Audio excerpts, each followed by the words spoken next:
آخرت میں پوچھا جائے گا کہ آپ نے دوسرے مسلمانوں کا حق کیسے ادا کیا، ان پر کیا کیا، کس طرح سے پیش آئے اسی آپ طرح نے۔ ہر انسان کو چند افراد پر اختیار حاصل رہتا ہے۔ اب یہ انسان اپنے اختیارات کو ان لوگوں پر استعمال کرتا ہے۔ قیامت والے دن ان بچے جو ہیں یہ شکایت کریں گے اللہ تعالیٰ سے کہ ہمارے ماں باپ نے ہمیں سیدھا راستہ نہیں دکھایا، ہمیں صحیح راستہ نہیں بتایا، ہماری پرورش ٹھیک نہیں کی، تو اس سے پکڑ ہو سکتی ہے والدین کی بھی۔ اللہ تعالیٰ نے اس دنیا میں ہمیں ایک دوسرے کے متحد کیا ہے، مطلب انسان کی ضرورت انسانوں سے پوری ہوگی۔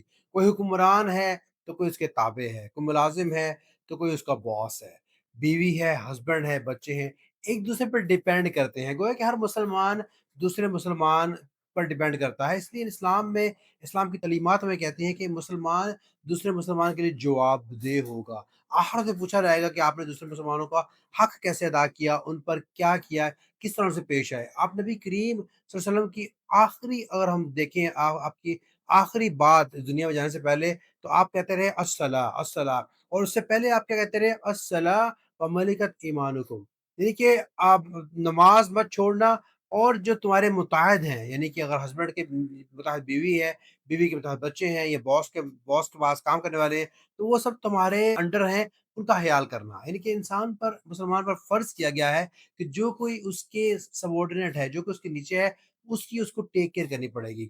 دنیا کے معاملات میں ایسا ہی چلے گا۔ اب نبی کریم صلی اللہ علیہ وسلم نے فرمایا، آگاہ رہو، تم میں سے ہر شخص نگہبان ہے، اور ہر شخص سے اس کی رعایت کے، یعنی جس کا نگہبان ہے اور ذمہ دار ہے، اس کے بارے میں پوچھا جائے گا۔ اور آپ نے فرمایا کہ عورت اپنے خاوند کے گھر اور اس کی اولاد کی نگہبان ہے، اور اس سے اس کے بارے میں پوچھا جائے گا۔ یہ حدیث بخاری میں بھی ہے اور مسلم شریف میں بھی پائی جاتی ہے۔ انسانی معاشرے کی فطری تربیت ہی کچھ اس طرح ہے کہ ہر انسان جس سطح پر بھی ہو، اس پر چند انسانوں کو اختیار ہوتا ہے، اور خود انسان کو بھی چند اور انسانوں پر اختیار ہوتا ہے۔ سربراہ مملکت یعنی کہ ملک کے لیڈر سے لے کر ایک چھوٹے سے گھرانے کے فرد تک یہی ترتیب موجود رہتی ہے۔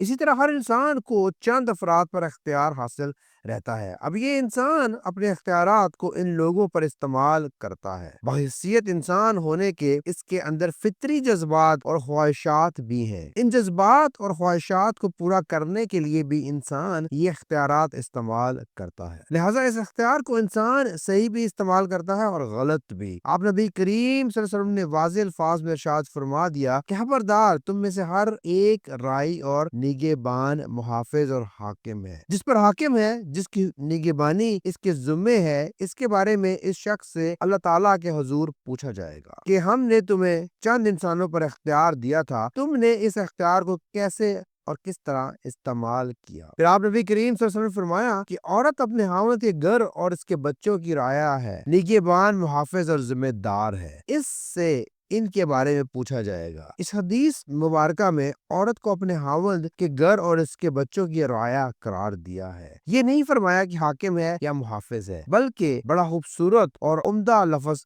فرمایا ہے رعایا، جس کے معنی ہے چراہوا، یعنی کہ جو بکریاں چرواتا ہے، ان کی دیکھ بھال کرتا ہے، ایک مخصوص تعلق کے ساتھ ان کے کھانے پینے کا خیال رکھتا ہے، اور اگر بکری ان میں سے کوئی بیمار ہو جائے تو اس کا علاج بھی کراتا ہے۔ اگر ہانکنے سے واپس نہ آئے، یعنی کہ اپنے کھیل کود سے واپس نہ آئے، تو اس پر سختی بھی کرتا ہے تاکہ تمام کے تمام ریوڑ جانور اس کے اکٹھے رہ سکے۔ بالکل یہی فرائض عورت کے لیے اپنے شوہر کے گھر اور اس کے بچوں کے بارے میں ہے، کیونکہ حکمرانی کرنا آسان کام ہے، اسی طرح محافظ بن جانا بھی کوئی مشکل کام نہیں ہے، لیکن چراہے کی طرح اپنے گھر اور اپنے بچوں کی دیکھ بھال کرنا، پرورش کرنا، ان کو کٹھے لے کے چلنا ایک بڑی ذمہ داری ہے۔ ہر معاشرے میں عورت اپنے گھر اور بچوں کی پرورش اور نگہبانی کرتی ہے، اور یہ نگہبانی اکثر معاشرتی طور پر اسے کرنی پڑتی ہے، لیکن اگر عورت اپنے گھر اور بچوں کا خیال اس لیے رکھتی ہے کہ اللہ تعالیٰ نے اور اس کے رسول اللہ صلی اللہ علیہ وسلم نے اس کا حکم دیا ہے، تو یہی نگہبانی اور پرورش عبادت بن جاتی ہے۔ اس نگہبانی کی ابتدا بچے کی پیدائش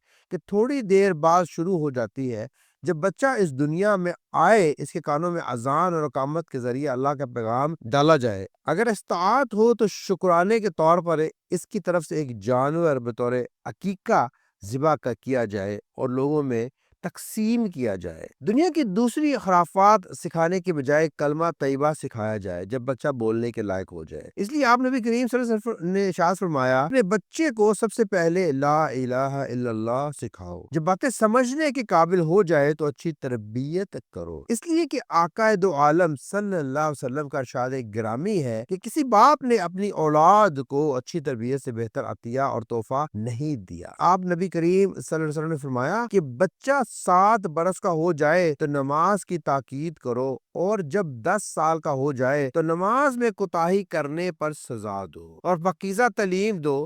جب بالغ ہو جائے اور شادی کی عمر کو پہنچ جائے تو اس کی شادی کر دو۔ بچوں کی پرورش کے بارے میں شفقت پر بہت زیادہ زور دیا جاتا ہے اسلام میں۔ یہ واقعی بہت اہم ہے، لیکن شفقت کا مطلب یہ ہے کہ اگر بچہ آپ کا کام کرے تو اس کی تعریف کی جائے، اس کی حوصلہ افزائی کی جائے۔ لیکن اگر بچہ غلط کام کرے، غلط ماحول کو اپنانے کی کوشش کرے، اب مناسب طریقے سے سختی کرنا شفقت میں شمار ہوگا۔ اگر بچہ غلط کاموں اور غلط ماحول کی دلدل میں دنس رہا ہو اور والدین شفقت سے کام لے رہے ہوں تو یاد رکھیے گا، یہ بچے پر شفقت نہیں بلکہ ظلم ہے۔ اور قیامت والے دن ان بچے جو ہیں یہ شکایت کریں گے اللہ تعالیٰ سے کہ ہمارے ماں باپ نے ہمیں سیدھا راستہ نہیں دکھایا، ہمیں صحیح راستہ نہیں بتایا، ہماری پرورش ٹھیک نہیں کی۔